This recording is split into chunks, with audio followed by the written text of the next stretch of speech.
début du déconfinement, donc au Québec, première étape avec la levée du couvre-feu en place depuis le début de l'année. Les terrasses de restaurants peuvent rouvrir et les rassemblements à l'extérieur sont de nouveau autorisés avec un maximum de 8 personnes. Et puis dans le même temps, la campagne de vaccination, elle se poursuit. On retrouve justement notre correspondante Catherine François devant le Palais des Congrès de Montréal, où se trouve l'un des plus grands centres de vaccination de la métropole. Catherine, on peut le dire, c'est une étape importante qui a été franchie dans cette campagne ces derniers jours.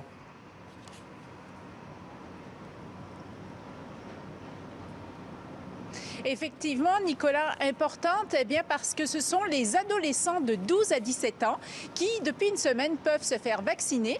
Ils sont déjà plus de 30% à avoir reçu leur première dose du vaccin Pfizer ou à la recevoir au cours des prochains jours.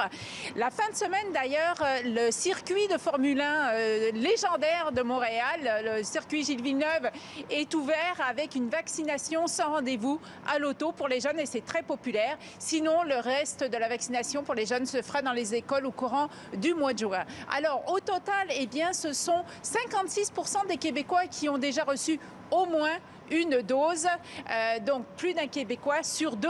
Et cette campagne de vaccination ici, elle fonctionne tellement à plein régime que le gouvernement veut accélérer la deuxième dose. Donc la semaine prochaine, on devrait avoir un agenda, à savoir pour faire devancer notre rendez-vous pour recevoir cette deuxième dose.